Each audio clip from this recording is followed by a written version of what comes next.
Assalomu alaykum. Bu birinchi videomiz uy obzorida va bundan buyog'iga xudo xolisa mana shu uy obzor Instagramida sizlarga uylarni, sotiladigan uylarni ko'rsatib boramiz. Va qo'limizdan kelganicha uylarni egalaridan va albatta uylarni ishonchlaridan ko'rsatishga harakat qilamiz. Hozir yonimizda orqamda turgan domdan sizlarga men 3 xonali uy ko'rsataman. Domimiz 5 etajlik, 5 etajli domning ikkinchi etajida va Qoratepa dom deyiladi. Zamondosh ko'chasi 7-dom, 8-xonadonni ko'rsataman. Atrofimizda bir nechta domlar bor va o'rtasida bolalar o'yingohi mavjud. Kirib kelishda lokatsiyasini qo'yib qo'yaman. Do'stlar, xonadonimizni kirish eshigi mana ko'rib turganingizdek temirdan va birinchi bo'lib 7 metrdan uzunlikdagi mana bunday koridor kutib oladi. Koridordan sirazi chap qo'lga birinchi xonamiz, mana ko'rishingiz mumkin. Bu xonamizni eni 3 metr, uzunligi esa bu yerda juda chicha noaniq ko'rsatilgan. Meni o'ylashimcha chamamda shu uzunligi bir 4 metrga yaqin, 3 metr u 3,5 metrdan oshiqroq. Bu xona birinchi xonamiz. Endi bu ikkinchi xonamiz hozir narsalarni yig'ishtirib qo'yishibdilar. Hozir egalari bu yerda. Uyimiz egalari nomidan bu ikkinchi xonamiz bo'ladigan bo'lsa 3 metr eni 3 metr, uzunligi 4 metr. Ropparasa 4 metr. Bu yerda ustbosh ilish uchun chiroyli shkaf uchun joy bor. Koridordagi mana bu yerda chiroyli zal bor. Hozir shunda 1, 2, 3 xona bo'lyapti. 3-xonamizda balkon bor, 2 metrga 1 metrlik, ya'ni 2 kvadrat chiqadi, 2,5 ham chiqadi. Uzunasi 2,5, eni esa 1 metr. Bu yerga bemalol sushilka qo'ysangiz bo'ladi. Bu yo'lga qaragan. Mana bu yo'lga qaragan va yerda kichkinagina suv o'tadigan joyimiz bor. Xo'p, mebel juda ham ko'p emas va mebellarda olib olishadigan bo'ldi. Endi keyingisi bu yerda kichkina korobkamiz olib ketiladi. Mana bu xonamiz ham juda ham uzun.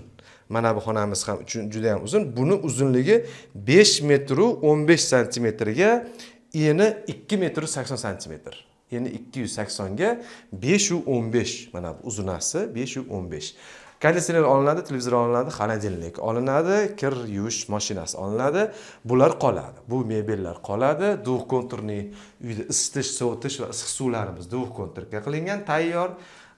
Uyimizdagi ataplenalarimiz bor va bu xonada mana shu 4 narsa olinadi. Bundan keyin eng oxirida, koridorimizning oxirida mana bu sanuzel. Sanuzel deymiz. Endi shu hojatxona va dush, qo'l yuvish, bet yuvish. Ana buning razmerini sizlarga aytadigan bo'lsam 2 metrga 2 metr. Ropparasa 4 kvadratga to'g'ri keladi.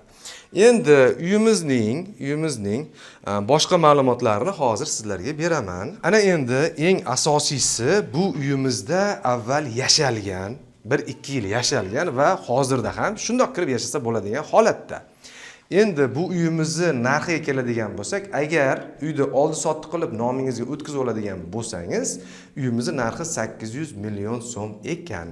Endi uyni kvadrat metrlariga keladigan bo'lsak, uyni jami kvadrat metri 70 kvadrat metr. Umumiy 70 kvadrat metrlik uy, ikkinchi etaj, domimiz 5 etajlik, lift bor. Endi ikkinchi etajga lift kerak emas. Duv konturni, uy isishi, sovishi, odam hozir kirib yashaydigan holatda. O'zingizlar ko'rdinglar.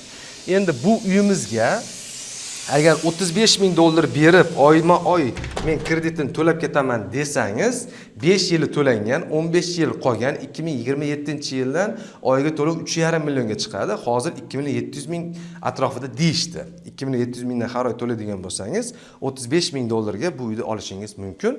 Kreditini yopgunicha egasi nomida turadi. Kreditini yopganingizdan keyin egasi sizning nomingizga oldi-sotdi qilib o'tkazib beradi. Xudo xohlasa taxtdan chiqarib.